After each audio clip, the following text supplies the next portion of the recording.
Silakan calon guru nomor 2 untuk menanggapi atau bertanya terhadap pendapat yang telah diutarakan oleh calon peserta.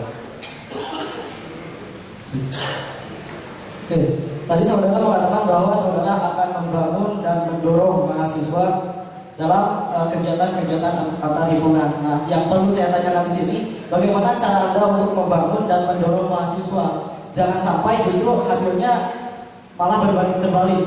Dorongan yang seperti apa yang akan saudara berikan? Seperti itu. Terima kasih. Oke, saya akan menjawab pertanyaan dari saudara.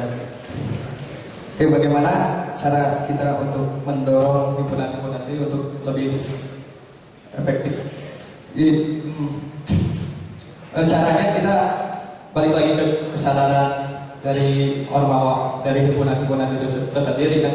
Gini loh, kita tuh pengen Polman maju, tapi kita yang di dalam gitu, kita 4 jurusan, kita masih saling sikut-sikutan. Nah itu yang pengen saya hindari gitu. Jadi kita pengen semua himpunan tuh bersatu, gak ada gap-gapan antar himpunan, antar jurusan. Kita pengen semua himpunan tuh bersatu. Caranya gimana? Dengan mendukung program kerja ormas antar himpunan yang membantu walaupun kita membantu cuma membantu publikasi, tidak membantu secara tenaga. Terima kasih.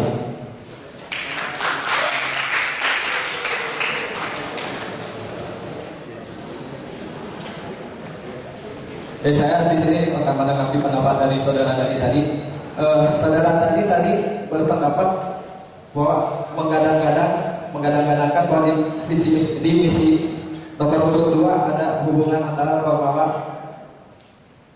agar lebih bersinergis. Tapi gini loh, yang saya tangkap dari tadi itu saudara tadi cuma menggembor-gemborkan apa yang ada di misi dia. Tapi yang saya kurang tangkap di sini, apa upaya nyata yang bakal kalian lakukan untuk membuat ormawa lebih bersinergis. Terima kasih.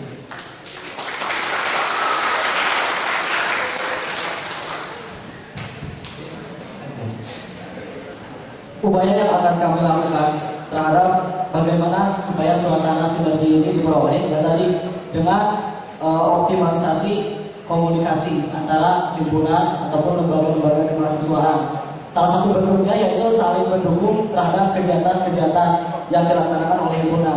Harapannya seperti beberapa contoh program kerja yang sudah dilaksanakan oleh beberapa himpunan kita, suatu jurusan mengadakan sebuah event dan event tersebut diikuti oleh jurusan-jurusan yang ada di Polman Bandung. Nah dengan ini maka akan timbul persaudaraan, maka akan timbul sinergisasi.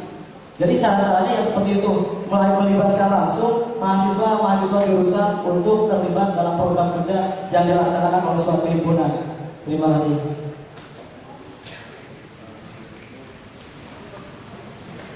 Silakan calon nomor 2 untuk memberikan pertanyaan kepada nomor 1. Tadi saudara nomor 1 menyampaikan bahwa untuk membuat UKM dan HMJ menjadi bersinergi itu adalah yang paling ditonjolkan itu kesadaran. Tapi yang saya tangkap dari yang disampaikan bahwa sampai kapan mahasiswa akan menunggu kesadaran. Upaya tindak apa yang akan dilakukan oleh pasangan nomor 1 mengenai hal kesadaran ini? Bagaimana caranya mahasiswa bisa sadar bahwa sebenarnya UKM dan HMJ itu harus bersinergi? Terima kasih. Terima kasih kepada saudara Rianto yang telah memberikan pertanyaan kepada kami. Upaya apa yang kami lakukan jika kesadaran mahasiswa tidak kunjung datang? Di sini saya ingin menyampaikan bahwa kesadaran tidak bisa terus diungkit-ungkit. Yang saya maksud adalah dipaksa oleh orang lain. Kita harus sadar sendiri. Kita harus sadar dari diri sendiri. Sampai kapan kita terlalu apatis oleh sekitar. Bayangkan tahun 2016 MEA telah dibuka, sedangkan sampai saat ini kalian sebagai mahasiswa tidak sadar terhadap sekitar. Kalian bayangkan beberapa tahun ke depan MEA adalah lahan kalian. Lahan di mana itu semua berasal dari kesadaran. Jadi sadarlah dari kalian masing-masing. Jangan selalu dipaksa oleh orang lain. Karena apa? Karena kesadaran tidak bisa dipaksa. Terima kasih.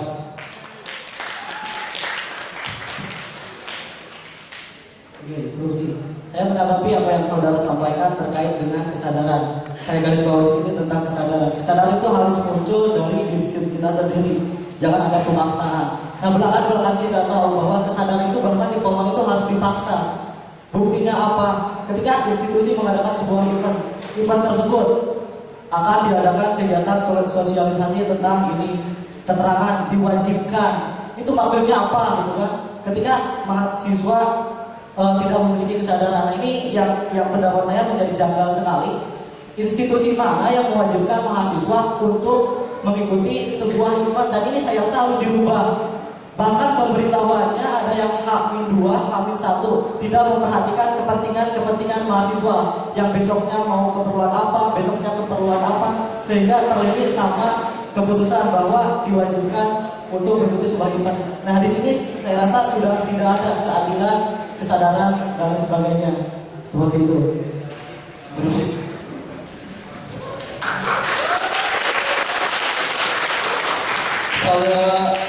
Saudara tadi barusan menyampaikan bahwa kesadaran di Polman terlalu dipaksa.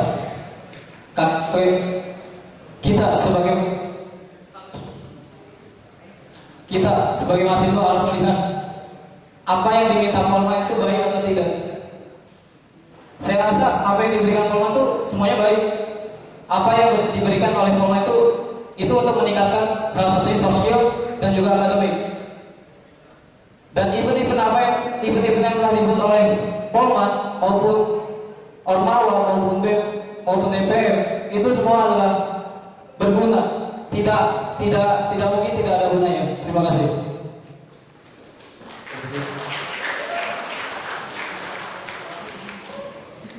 Di sini, pertama, visi yang kami ajukan adalah bersama wujudkan BMKM Polman Bandung yang bersinergi. Kayak saya garis bawahi kata di sini adalah bersama.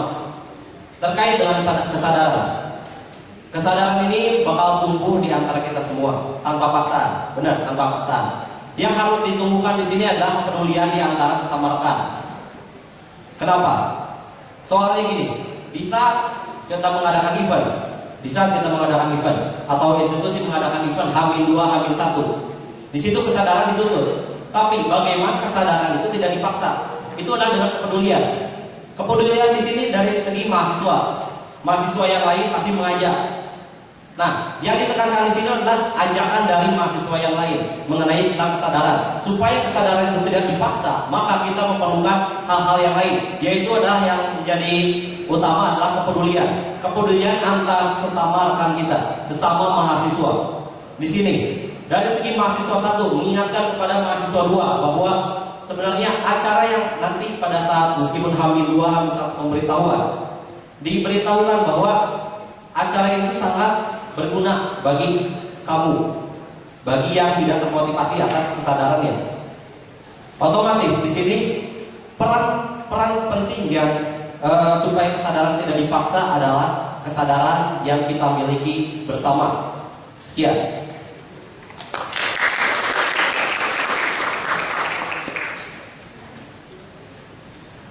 Mungkin tadi pertanyaan dari calon satu, sekarang pertanyaan dari nomor urut 2. Silakan. Mungkin Oke. Dari saya sendiri untuk pertanyaan sementara tidak ada, namun ada beberapa hal yang coba ingin saya sampaikan kepada teman-teman semua yang ada di sini, bahwa kami di sini ingin berusaha bahwa keluarga mahasiswa Polman ini bersinergi tidak dalam satu sudut pandang tadi Ormawa ataupun antar mahasiswa, tapi sinergi antara mahasiswa sendiri dengan institusi, dengan Polman Bandung. Karena apa?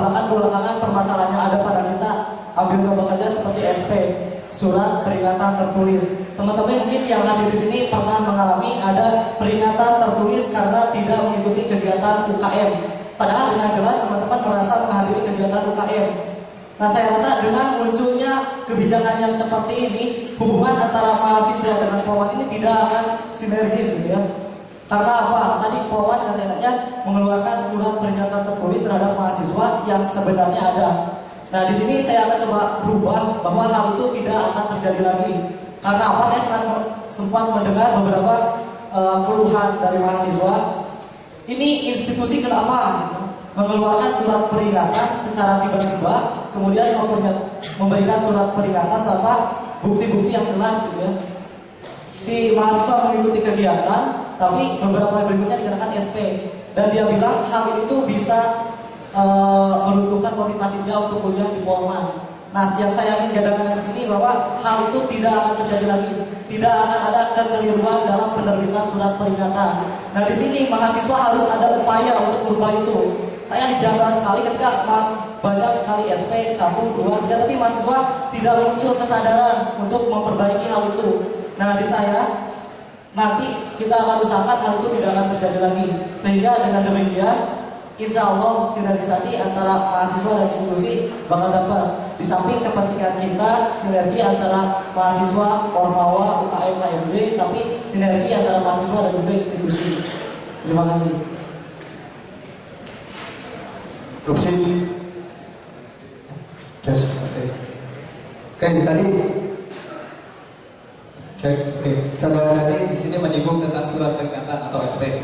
Seperti yang kita ketahui, SP adalah salah satu akibat dari kita yang tidak mematuhi peraturan akademik. Setuju kan? Oke, jadi secara tidak langsung untuk mengubah hal tersebut kita harus mengubah peraturan akademik. Oke, yang pengen saya tanyakan adalah bagaimana cara pendekatan dari pasangan nomor 1 untuk mengubah pasangan nomor 2. Saya ulangi, bagaimana cara pendekatan kalian untuk mengubah hal tersebut. Terima kasih.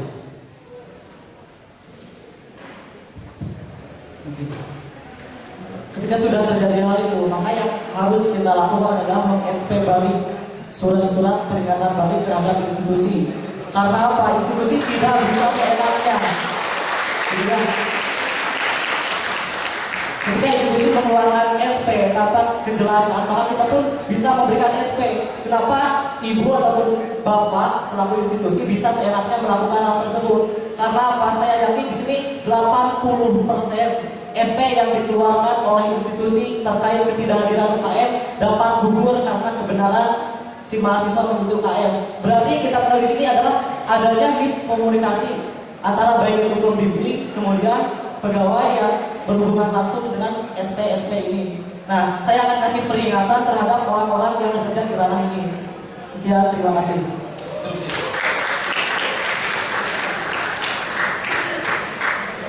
Saya ingin menanggapi apa yang disampaikan oleh saudara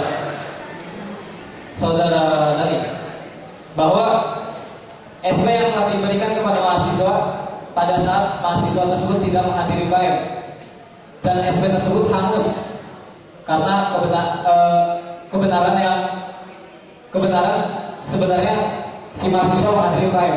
Yang saya tahu di sini adalah SP tersebut belum sah menjadi SP tulis, melainkan konfirmasi bahwa mahasiswa tersebut mendapatkan SP. Terima kasih.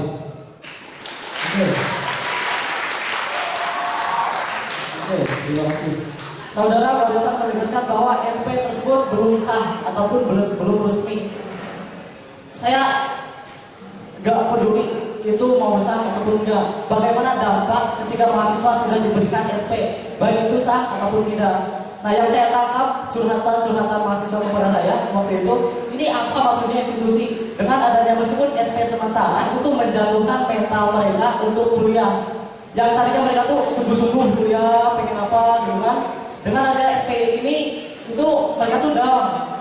Seperti itu terlepas dari itu sah ataupun belum sah. Terima kasih.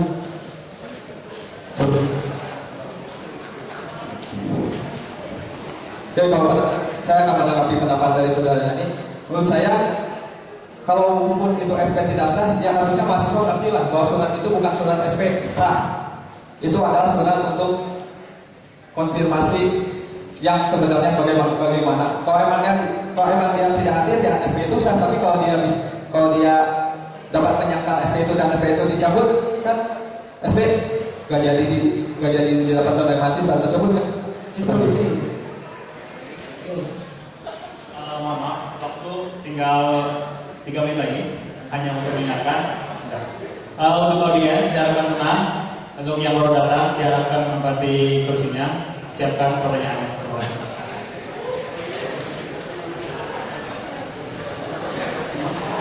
Oke. Yang saya tangkap dari apa yang saudara sampaikan bahwa di sini muncul pembelaan saudara terhadap institusi, bahwa institusi tersebut sah-sah saja melakukan hal itu. Yang perlu kita perhatikan di sini adalah nasib mahasiswa. Tujuan kita berdiri di sini adalah bagaimana supaya mahasiswa Polman nyaman, kemudian aspirasi mereka itu terpenuhi. Ya. Ketika saudara menyampaikan bahwa itu nggak salah, berarti saudara menyatakan mahasiswa yang runtuh motivasinya itu tidak salah. Terima kasih.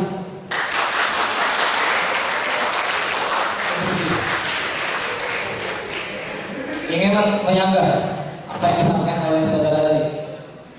Jika mental dari mahasiswa tersebut jatuh, itu sudah jelas bahwa mahasiswa tersebut bersalah. Karena apa? Karena UKM adalah penting. Polman memberikan UKM bukan cuma-cuma. Itu adalah lahan mahasiswa untuk meningkatkan soft skill. Jika mahasiswa tersebut tidak memanfaatkan lahan tersebut, itu adalah salah mahasiswa. Polman menyediakan lahan, kenapa tidak dimanfaatkan? Terima kasih.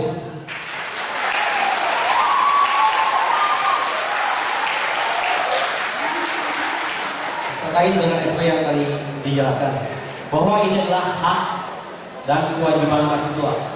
Hak mahasiswa adalah untuk mendapatkan fasilitas, dan kewajiban mahasiswa adalah untuk menjalankan aktivitas, dan haknya adalah untuk mendapatkan. Tadi kalau misalkan masalah SP itu adalah absen, benar. Di sini haknya sudah dilakukan, kewajibannya sudah dilakukan, dia mengikuti UKM. Tapi kenapa di sini kita mendapatkan SP? Kalau misalkan tidak ditanggulangi, di sini institusi akan terus seperti itu tanpa ada koreksian. Di sini perlu kita sadari bahwa kalau misalkan seperti itu terus,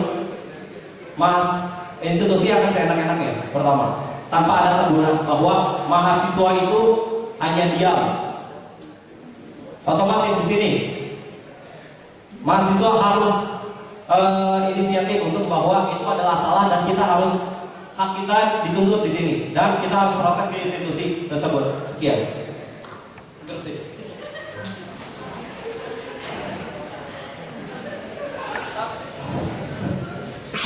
Saat mahasiswa diberikan konfirmasi SP, itu sudah jelas bahwa SP tersebut belum sah. Jika dia melakukan kesalahan, Interupsi. Kalau tadi saudara mengatakan bahwa SP belum sah, institusi tahu ini belum sah, buat apa diterbitkan kalau itu belum sah? Terima kasih.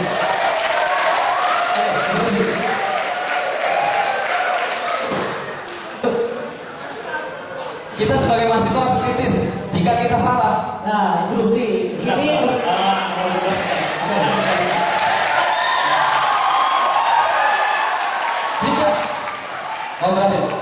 mahasiswa harus kritis. Jika dia tidak salah, jika dia menghadiri UKM tersebut, ya dia harus mengkonfirmasi bahwa saya tidak bersalah. SP tersebut hangus. Terima kasih.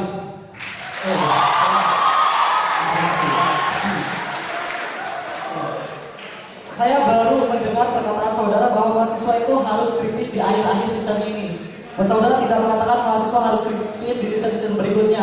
Tadi saudara lebih menekankan bahwa mahasiswa itu harus sadar diri bahwa SP mereka itu memiliki kesalahan dan sama sekali saudara tidak menyinggung soal kritis. Nah, justru yang saya sampaikan di sini, mahasiswa itu harus kritis. Sisi advokasi daripada mahasiswa itu harus muncul. Dengan apa? Dengan SP balik institusi. Ketika SP balik institusi, di sini muncul kritis, gitu kan? Karena apa? Pengamatan yang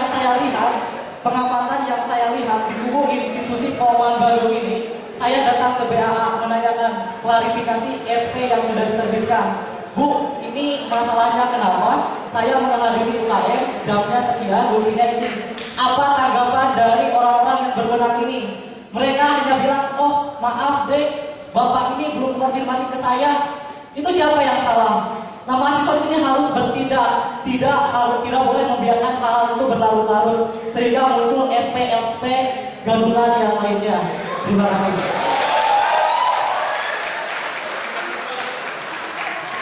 Mungkin ada tambahan. Dicukupkan. Waktu tinggal 1 menit lagi.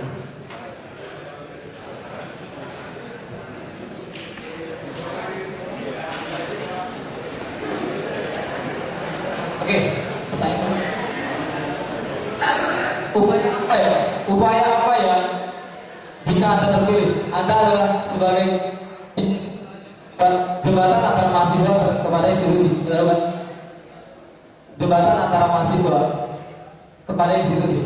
Upaya apa yang Anda lakukan terhadap institusi supaya kesalahan itu tidak terjadi lagi? Terima kasih.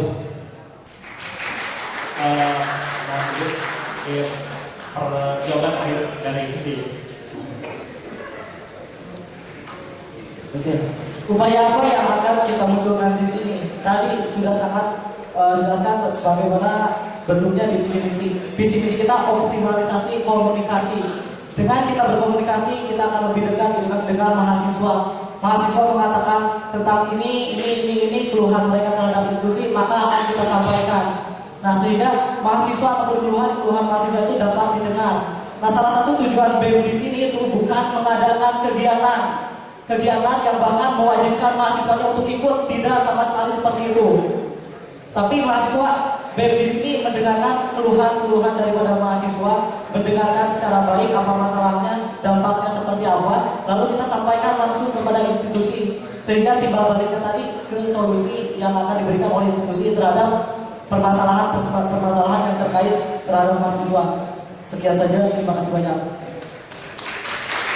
Terima kasih kepada peserta urut nomor 1 dan urut nomor 2. Berikut tadi merupakan pembahasan isu nomor 2. Kita masuk pada sesi tanya jawab dari audiens.